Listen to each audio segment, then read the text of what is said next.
Olá! Hoje a gente vai desvendar um daqueles mistérios do agronegócio, sabe? Um custo que está ali, escondido, quietinho, mas que come uma boa parte do lucro safra após safra. Vamos descobrir que custo é esse e como ele funciona. Essa é a grande pergunta, né? Aquela que tira o sono de muito produtor por aí, até dos mais eficientes. É uma frustração enorme trabalhar tanto, bater meta de produtividade e no final, quando se olha para os números, a sensação é que está faltando dinheiro na conta. E é exatamente isso que a gente pode chamar de o paradoxo do produtor. Essa contradição, sabe? Uma performance excelente no campo, mas com resultados financeiros que, sinceramente, não fazem jus ao esforço todo. Olha, essa frase resume tudo perfeitamente. É a voz de quem entende do riscado, domina a técnica, mas se frustra na hora de fechar o balanço. Parece que tem uma peça faltando nesse quebra-cabeça e ninguém sabe qual é. E aqui vem a primeira grande pista. O problema não está na lavoura, não está em plantar diferente ou trabalhar mais. Ele está escondido nas finanças, em custos que simplesmente não aparecem nas planilhas mais comuns. Para a gente entender isso na prática, vamos acompanhar a história da Ana. Pensa numa agricultora competente, moderna. O caso dela vai mostrar direitinho por onde o dinheiro escorre sem que a gente perceba. A trajetória da Ana é de impressionar. Ela pegou a fazenda da família, começou a botar a casa em ordem e logo no segundo ano já estava colhendo 64 sacas por hectare. Um resultado muito bom. Mas ela não se acomodou não. No ano seguinte, mais um salto na produção, 68 sacas. Isso mostra o quanto ela era competente e dedicada, né? Um crescimento sólido ano após ano. E aí veio o grande momento.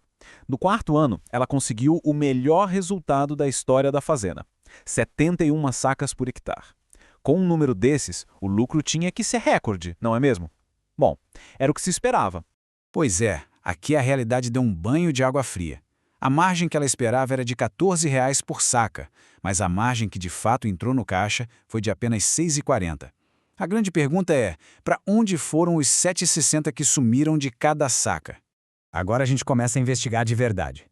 Vamos atrás do principal culpado por essa margem que desapareceu.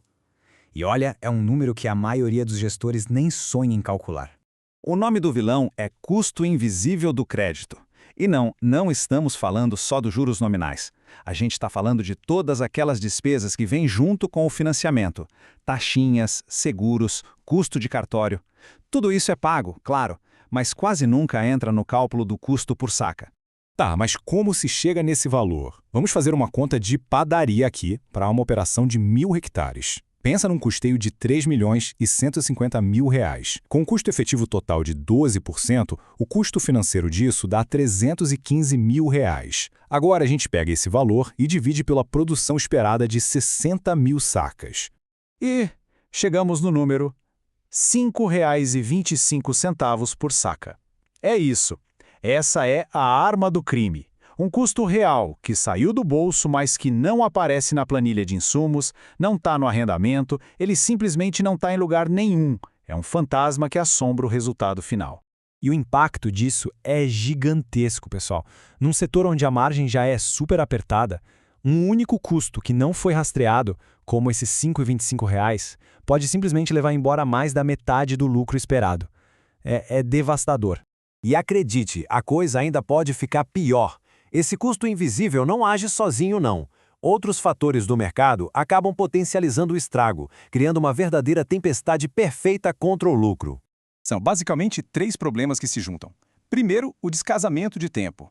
Quando o dinheiro da venda demora para entrar, o custo do crédito aumenta. Segundo, a volatilidade do câmbio, que bagunça o preço dos insumos. E terceiro, a falta de informação, que força a venda na hora errada só para fazer caixa. E essa frase aqui é genial, porque ela mostra o perigo real da situação. Quando esses fatores se encontram, o impacto não é só uma soma, eles se multiplicam. O prejuízo acaba sendo muito, mas muito maior.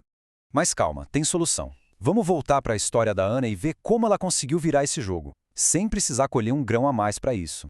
A grande virada de chave para Ana foi a visibilidade. Ela montou um mapa financeiro completo e, pela primeira vez, enxergou o custo de crédito real dela. No caso dela, R$ 4,80 por saca. Com essa informação na mão, ela pôde tomar decisões inteligentes, como, por exemplo, ajustar a época das vendas. E o resultado? Bom, o resultado foi uma transformação total. A margem de lucro dela pulou de 6,40 para 11,20 por saca, um aumento de quase 75%. É muita coisa. E essa, pessoal, é a lição mais valiosa de toda essa análise. A produtividade da Ana continuou a mesma, o clima foi o mesmo. O que mudou foi o plano, a estratégia. A vitória não veio de trabalhar mais, mas sim de planejar melhor. A história da Ana, na verdade, revela um padrão. E a pergunta que fica no ar é: quanto do lucro que deveria estar no bolso hoje está, na verdade, sendo perdido para esses custos que ninguém mede? Encontrar a resposta para essa pergunta pode literalmente mudar o jogo.